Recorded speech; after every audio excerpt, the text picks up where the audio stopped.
오늘 새벽 우리에게 주신 하나님의 말씀은 히브리서 5장입니다. 제5장. 대제사장마다 사람 가운데서 택한 자이므로 하나님께 속한 일에 사람을 위하여 예물과 속죄하는 제사를 드리게 하나니, 그가 무식하고 미혹된 자를 능히 용납할 수 있는 것은 자기도 연약에 휩싸여 있음이라.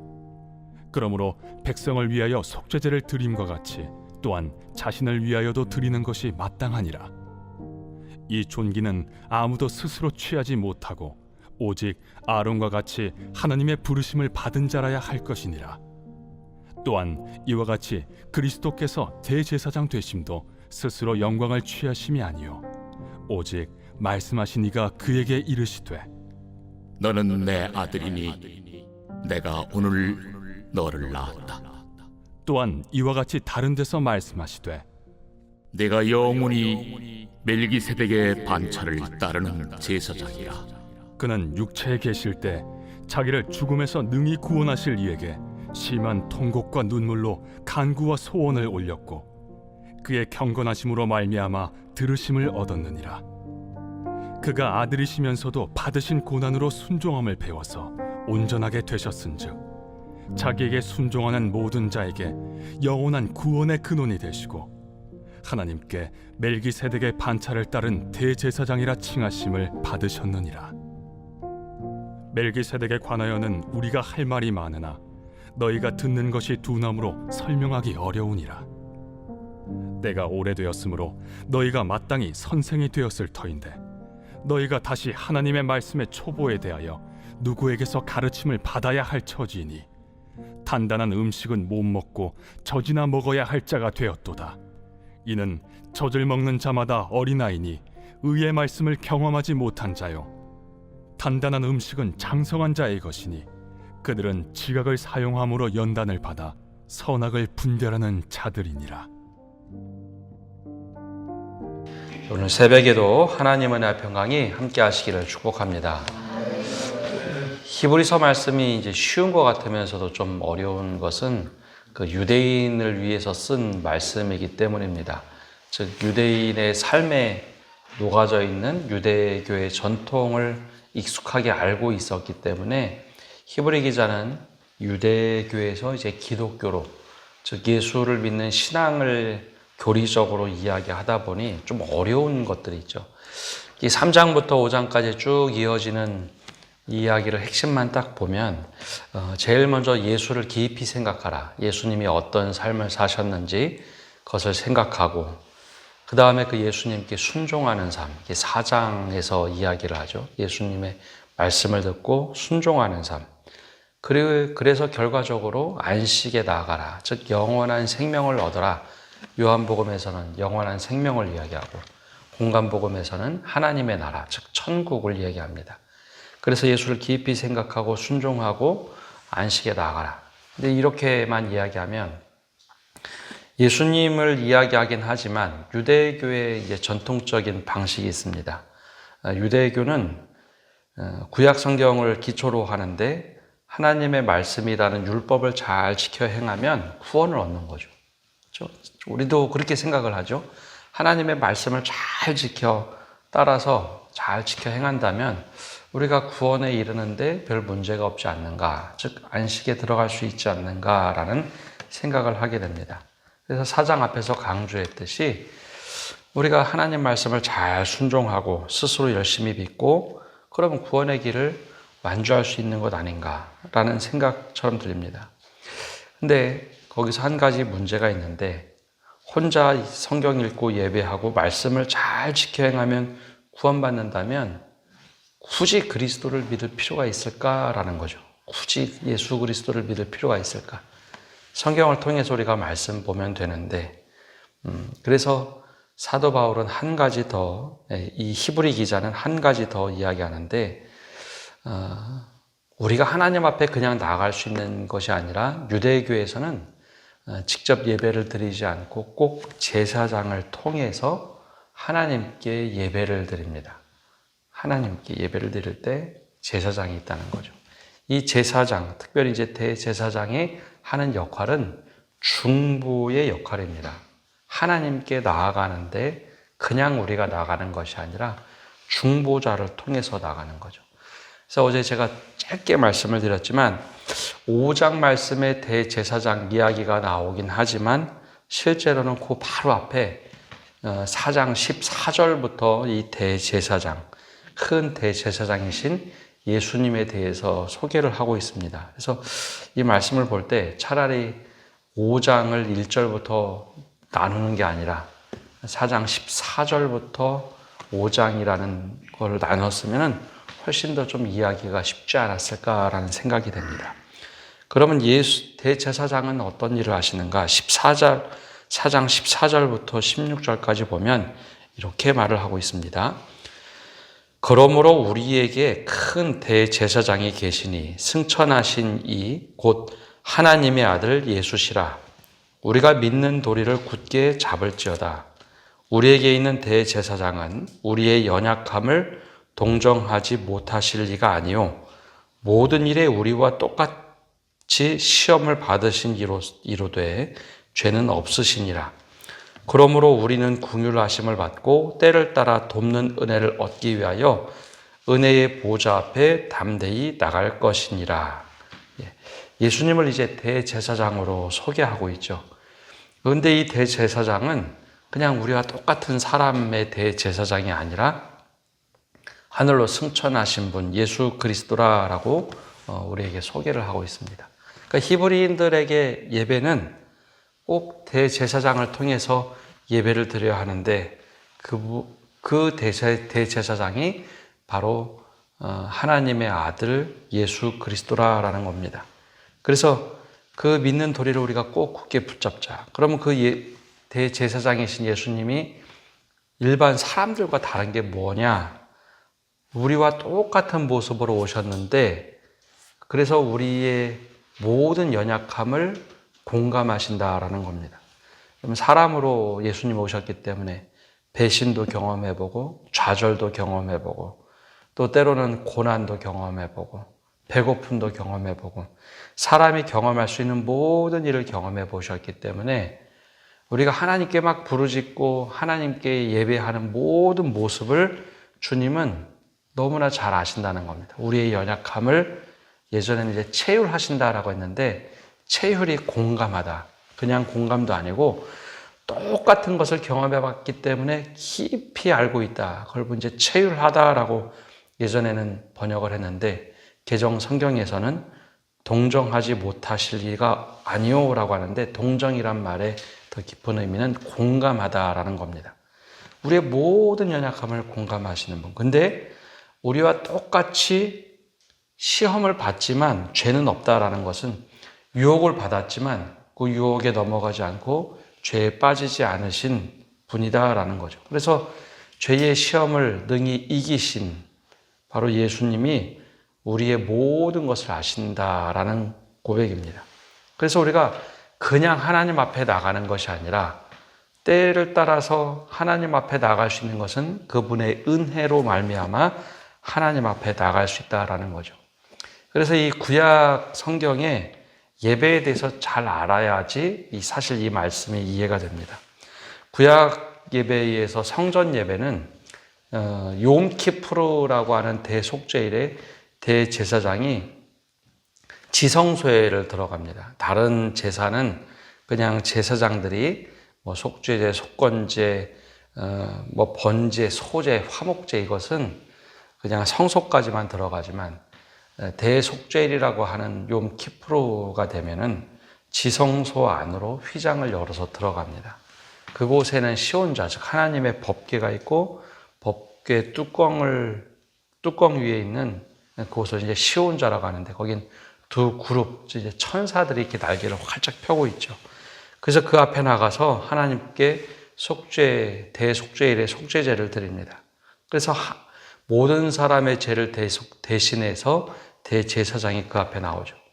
그래서 이 중보의 사역을 대제사장이 감당하는데 하나님과 나 사이의 유일한 통로가 되는 분이 바로 이 대제사장이신 예수 그리스도라는 겁니다. 근데 대제사장은 사람이 원래 하던 건데 사람인 대제사장은 스스로 죄가 있습니다. 그래서 하나님 앞에 나가기 전에 속죄제를 드리고 자신의 정결례를 하고 그때마다 하나님 앞에 나가서 내가 죽으면 어떻게 할까라는 두려움을 가지고 나갔던 것이 인간의 대제사장의 모습이었죠. 근데 예수님은 그런 모습이 아니라라는 겁니다. 사람이 나갈 때는 그래서 허리에 대제사장은요, 허리에 방울을 달고 다녔습니다. 끈을 묶고 방울을 달았죠. 왜 그럴까요? 지성소 안에 들어가서 자신의 죄가 조금이라도 있으면 그 자리에서 하나님이 치셔서 죽이셨습니다. 그래서 대제사장이 자기의 죄를 다 스스로 속죄하고 그 앞에 단 한 번 1년에 단 한 번 나가는 것도 너무나 두려운 일이었죠. 그래서 이 방울을 달고 들어가서 방울 소리가 그치고 털썩하고 방울 소리가 땅에 떨어지는 소리가 난다. 그러면 지성소 안에 사람이 들어갈 수 없으니까 그 줄을 당겨서 대제사장을 빼내는 거를 한 게 줄을 차고 방울을 들고 들어간 겁니다. 근데 예수님은 죄가 없으시고 사람의 어떤 그 사탄의 유혹에도 넘어가지 않으셨던 분. 그러니 하나님 앞에 중보자로 나가기에 완벽한 분이셨죠.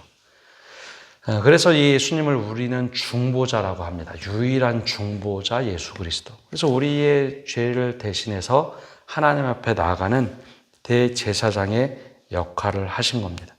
그래서 이 5장 1절에 보면 그렇게 기록되어 있습니다. 대제사장마다 사람 가운데서 택한 자이므로 하나님께 속한 일에 사람을 위하여 예물과 속죄하는 제사를 드리게 하시니 그가 무식하고 미혹한 자를 능히 용납할 수 있는 것은 자기도 연약에 휩싸였음이라. 인간 대제사장은 그런 모습이지만 하나님께 온전한 모습으로 나가는 예수님은 그러지 않다. 그래서 예수님께서 우리를 대신해서 하나님께 나가는 겁니다.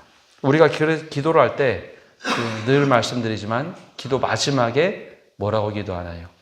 예수님의 이름으로 기도합니다. 중보자이신 예수님, 정확하게는 이름 안에서 우리의 모든 것을 알리고 예수님을 통해서 하나님께 전달하는 거죠. 그래서 예수님은 대제사장이면서 우리의 유일한 중보자로서 하나님 앞에 나가는 겁니다. 그래서 우리가 하나님의 궁휼하심을 받으려고 할 때 때를 따라 하나님의 은혜를 받기 위해서 예수 그리스도를 통해서 담대히 그 보좌 앞에 나가는 겁니다. 그래서 저 뒤에 보면 예수님께서 그 휘장을 지성소가 가려져 있던 휘장을 예수님이 죽음과 함께 확 찢어버리시죠. 우리 모두가 이제 예수 그리스도를 통해서 하나님 앞에 담대히 나아갈 능력을 얻었기 때문입니다. 그래서 유대교의 예배를 이해를 해야 사실 이 말씀이 이해가 가는 겁니다. 근데 이방인이 그냥 전혀 모르고 그냥 이 말씀을 읽으면 어려운 거죠. 그래서 중요한 것은 예수님의 역할입니다. 중보자이신 예수 그리스도를 통해서 우리가 하나님 앞에 나가는 겁니다. 그래서 그 내용을 1절부터 10절까지 왜 예수 그리스도가 대제사장인지, 그리고 왜 예수님은 대제사장이 되셨나? 원래 아론의 자손만 제사장 가문이 될 수 있습니다. 그럼 예수님은 아론의 가문이냐? 아니, 유다 지파 다윗의 후손이죠. 근데 예수님만큼은 그냥 유다 지파의 사람이 아니라 하나님께서 직접 야, 너는 내 아들이니 내가 오늘 너를 낳았다. 하나님의 아들이신 분으로 직접 택하시고 멜기세덱이 제사장의 역할을 했는데 멜기세덱의 반차를 따르는 제사장으로 직접 하나님께서 택하셔서 우리를 대신해서 예수님이 중보자로서 하나님께 나오는 대제사장이 되셨다라는 거죠. 그래서 우리가 예배를 드릴 때 예수 그리스도를 통해서 하나님께 나아가는 겁니다.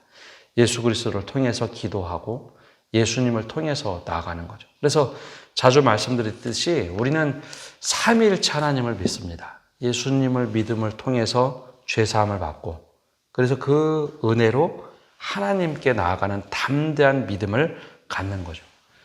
그 과정에서 성령께서는 끊임없이 우리에게 예수님이 하나님이시며 중보자이시라는 것을 끊임없이 깨닫게 하시는 겁니다. 그러면 이것으로 다 되느냐? 근데 우리가 믿음을 가질 때 연약한 자의 믿음이 있습니다. 11절에 보면 이렇게 얘기를 합니다. 멜기세덱에 관하여는 우리가 할 말이 많으나 너희가 듣는 것이 두나무로 설명하기가 어려우니라.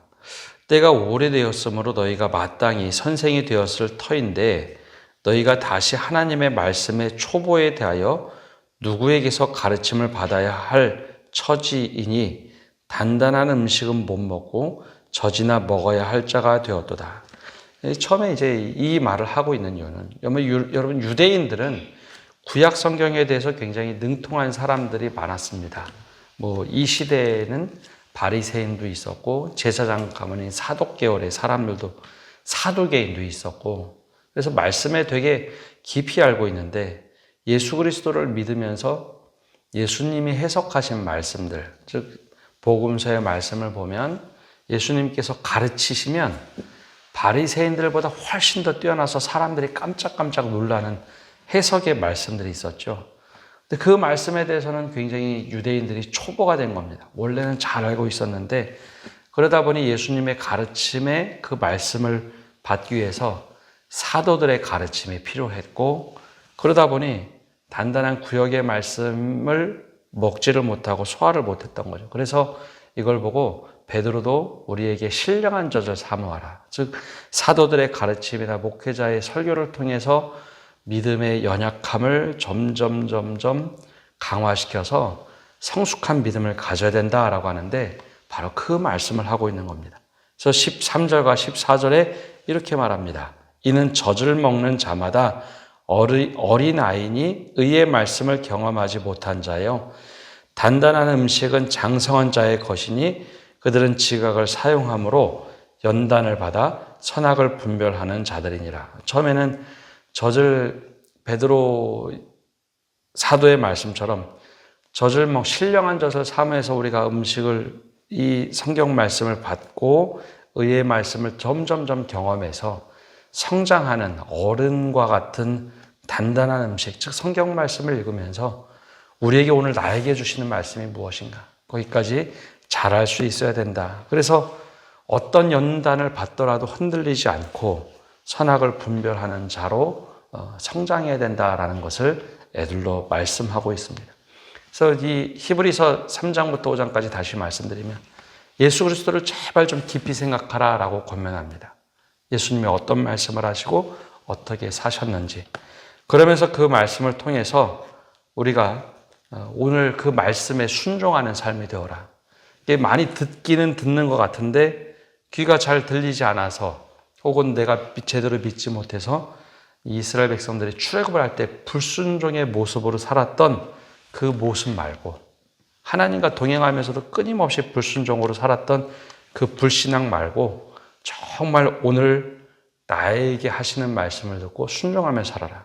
그래서 우리의 믿음의 목표인 온전한 안식에 들어갈 수 있는 믿음을 가져라 라가 4장까지 나온 것이고 오늘 말씀은 예수 그리스도를 통해서 은혜의 보좌로 담대히 나가라. 연약함을 인정하지 않으면요. 사람이 자신의 연약함을 인정하지 않으면 잘할 수가 없습니다. 그래서 우리가 연약함을 극복하는 방법이 내 스스로 믿음이 견고해지는 것이 아니라 날마다 담대히 예수 그리스도 앞에 나가서 제가 부족합니다. 저 아무것도 아닙니다. 제가 젖먹이밖에 안 됩니다. 예수님의 그 중보자 사역을 통해서 하나님 앞에 담대히 나가는 신앙.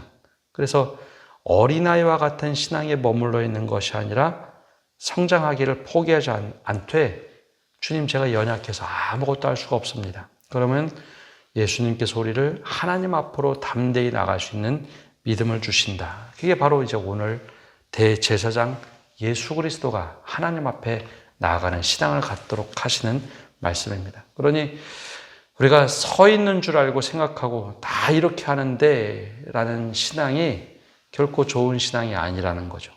이 히브리인들은 늘 자랑하는 신앙이었습니다. 기도를 해도 밖에 나가서 크게 손을 들고 기도를 큰 소리로 기도해야 됐고 내가 말씀을 얼마나 잘 알고 있는지 과시하는 모습을 가져야 됐습니다. 내가 얼마나 규례를 잘 지키는 사람인지. 근데 그 신앙이 아니라 우리의 기독교의 신앙이라고 하는 것은 우리의 연약함을 예수님께 아뢰고 내가 얼마나 부족한 사람인지, 내가 얼마나 죄에 쉽게 걸려 넘어가는 사람인지 고백하면서 대제사장이신 중보자이신 예수님께 늘 기도하고 연약함을 인정하되 주님께서 나를 멜기세덱의 반차처럼 견인해 주시면 내가 정말 성장하는 신앙을 갖겠습니다.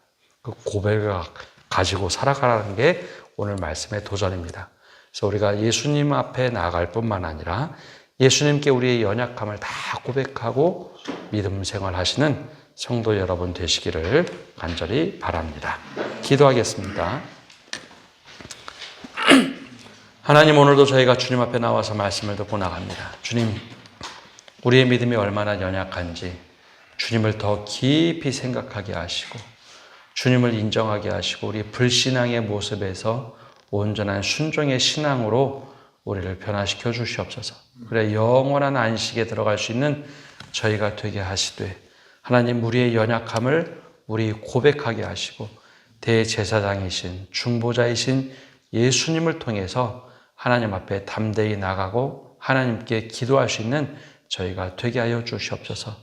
늘 주님 앞에 설 때마다 얼마나 부끄러운 모습이 많은지, 얼마나 연약한 모습이 많은지, 우리가 얼마나 죄인인지 늘 깨닫게 하시고 우리가 직접 하나님 앞에 나갈 수 없음을 늘 고백하며 주님, 이것밖에 되지 않지만 예수 그리스도의 보혈의 힘에 힘입어 예수님의 그 용서하심에 힘입어 우리가 하나님 앞에 나갈 수 있는 은혜를 날마다 얻게 하여 주시옵소서. 그래야 우리의 고백이 예수님 없이는 살 수 없습니다. 예수님 한 분만으로 충분합니다. 날마다 고백하는 저희 되게 하여 주옵소서. 내일 성탄절입니다. 이 땅에 예수님이 오셨는데 그 오심을 우리가 헛되이 살지 않도록 우리의 믿음을 다시 붙잡게 하여 주시고 다시 오실 예수님을 기대하며 살아가는 저희 되게 하여 주옵소서. 예수님의 이름으로 기도합니다. 아멘.